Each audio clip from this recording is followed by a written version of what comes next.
Assalamualaikum warahmatullahi wabarakatuh. Perkenalkan, kami dari kelompok 3 yang beranggotakan 3 orang pula. Yang pertama, Muhammad Afifuddin, NIM 203121056. Yang kedua, saya sendiri Alfi Syahrina Fitra Mulananda, NIM 203121065.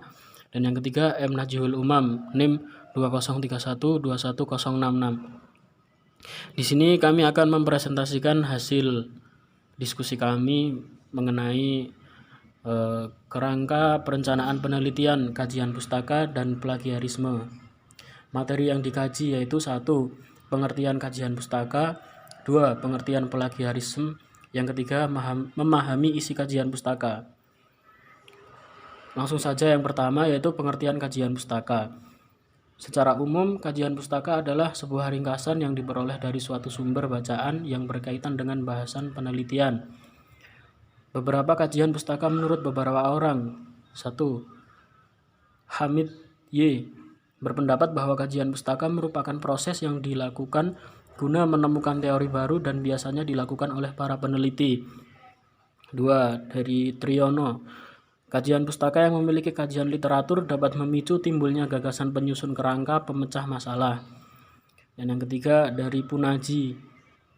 Punaji berpendapat bahwa kajian pustaka sebagai deskripsi mengenai literatur tertentu yang biasanya ditemukan di buku ilmiah serta artikel jurnal. Lalu hal-hal yang dibicarakan dalam kajian pustaka yaitu ada 2. Poin 1. Teori pendukung yang digunakan sebagai landasan. Teori ini dibagi menjadi 3 bagian, yaitu teori induk, teori turunan, dan teori aplikasi. Poin yang kedua, penelitian terdahulu yang mengkaji permasalahan yang sama. 10. Dapat disimpulkan bahwa kajian pustaka mempunyai fungsi penting sebagai dasar dan penguat gagasan tokoh dalam suatu penelitian. Pengertian plagiarisme. Kata plagiarisme adalah bahasa Latin, yaitu plagiarus, yang berarti penculik atau plagium, sebuah penculikan. Menurut bahasa Yunani, yaitu plagion.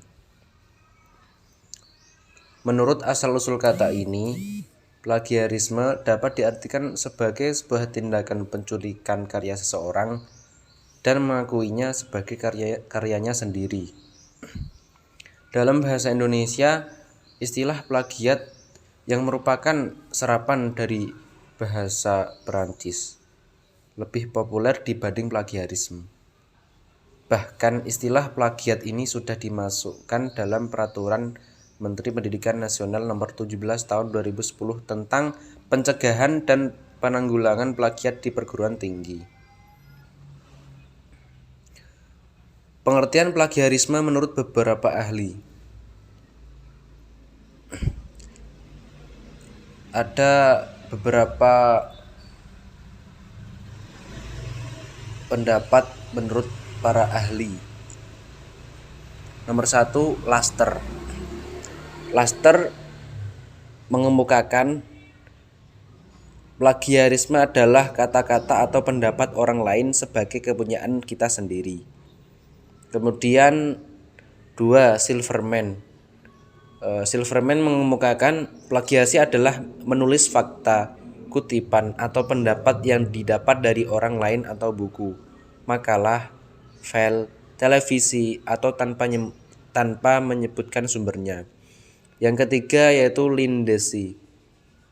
Lindsay mengemukakan plagiasi adalah tindakan menjiplak ide, gagasan, atau karya orang lain untuk diakui sebagai karya sendiri atau menggunakan karya orang lain tanpa menyebutkan sumbernya.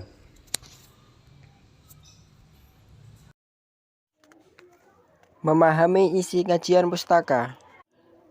Ada 6 poin dalam memahami isi kajian pustaka. Yang pertama, peran dalam kajian pustaka. 2. Pencarian serta memilih sumber. 3. Manfaat hasil kajian pustaka. 4. Evaluasi dan mensintesis hasil kajian. 5. Pencarian pustaka. Dan 6. Penulisan kajian pustaka. Saya akan menjelaskan mulai dari yang pertama yaitu peran dalam kajian pustaka.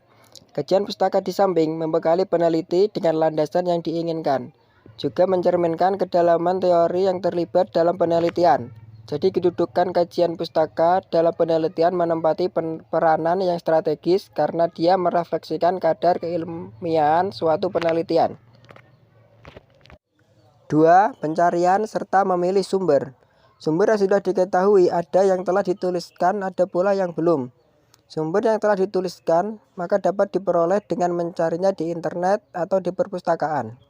Sumber-sumber tersebut bisa berupa jurnal, artikel, buku, dan sebagainya. Namun, sumber yang belum dituliskan, maka jalan satu-satunya untuk memperoleh informasi tentang penelitian tersebut adalah dengan mendatangi subjeknya atau peneliti sebelumnya untuk diwawancarai. Sebagai tambahan, perlu diingat bahwa dalam mengutip teori dalam sebuah literatur, maka haruslah dicantumkan sumber di mana kita mengutipnya berupa mencantumkan nama pengarang, judul buku, halaman, dan sebagainya sesuai dengan pedoman penulisan. 3. Manfaat hasil kajian pustaka. Kajian pustaka memiliki beberapa manfaat, diantaranya 1. Sebagai solusi. Dengan adanya kajian pustaka, maka kerangka berpikir menjadi jelas sehingga solusi dari permasalahan ditentukan berdasarkan hasil pengkajian-pengkajian dari berbagai literatur tersebut. 2. Landasan pengembangan instrumen. Setelah menemukan solusi berupa teori selanjutnya, disusunlah indikator-indikator berdasarkan solusi tersebut. Indikator yang tersusun inilah yang kemudian dijadikan instrumen dalam penelitian. 3. Membuat atau menentukan kriteria. Terkait dengan penelitian evaluasi, dalam membuat atau menentukan kriteria dengan dimulai pembentukan pernyataan terlebih dahulu. Kriteria yang dimaksud seperti kebiasaan atau keberhasilan atau kegagalan, saran bagi program tersebut diidentifikasi, kemudian dibuatkan kesimpulan sesuaikan dengan teori atau tidak. 4. Memverifikasi hasil penelitian. Pada manfaat memverifikasi hasil penelitian ini dimaksudkan sebagai perbandingan hasil penelitian yang telah kita lakukan dengan penelitian sebelumnya, sehingga diperolehlah kesimpulan yang menjadi hasil dari verifikasi tersebut. 4. Evaluasi dan mensintesis hasil kajian. Evaluasi merupakan kegiatan terencana untuk mengetahui keadaan suatu objek dengan menggunakan instrumen yang berkaitan dengan indikator, tujuan, dan manfaat objek evaluasi atau bahkan mengkomunikasikan informasi mengenai objek evaluasi dengan pemangku kepentingan. Proses sintesis terhadap berbagai teori, pandangan, dan hasil kajian sebelumnya perlu dilakukan dengan baik untuk tujuan tersebut. Konsep ini coba memberikan contoh ataupun cara melakukan sintesis dalam melakukan literatur review. 5. Pencarian pustaka. Proses pencarian pustaka pada bagian kajian pustaka dipaparkan dengan tujuan untuk mencari tahu lebih dalam tentang penelitian yang menjadi fokus kita dengan literatur-literatur yang ada. Dalam proses mencari tahu tersebut, proses pencarian dibagi menjadi 2, yaitu sudah diketahui dan belum diketahui.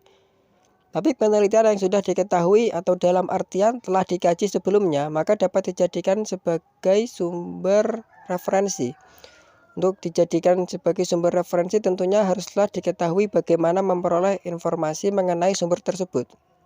Sumber yang sudah diketahui ada yang telah ditulis, ada pula yang belum. Sumber yang telah ditulis maka dapat diperoleh dengan mencarinya di internet atau di perpustakaan. Sumber-sumber tersebut bisa berupa jurnal, artikel, buku, dan sebagainya. Namun sumber-sumber yang belum dituliskan maka jalan satu-satunya untuk memperoleh informasi tentang penelitian tersebut adalah dengan mendatangi subjeknya atau peneliti sebelumnya untuk diwawancarai. Sedangkan topik penelitian yang baru atau objek kajiannya belum diteliti sebelumnya, maka menjadi tantangan tersendiri bagi peneliti tersebut untuk mengolah informasi yang ada yang terkait. Setelah informasi dikumpulkan, maka selanjutnya disusunlah komponen-komponennya yang kemudian menjadi landasan untuk membuat indikator. Dari indikator tersebut kemudian disusunlah instrumen penelitian. 6. Penulisan kajian pustaka. Dalam kajian pustaka ada beberapa penulisan antara lain yaitu 1. Memilih sumber studi literatur yang relevan. 2. Menggunakan kata atau frase kunci yang tepat. 3. Don't be afraid of English. 4. Menggunakan Google Scholar.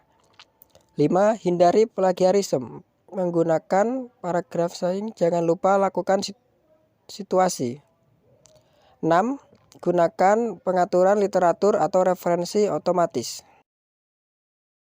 Sekian presentasi dari kami kelompok 3. Kami mohon maaf apabila ada kesalahan dan kami sangat memerlukan kritik dan saran Anda agar kami bisa lebih berkembang lagi ke depannya.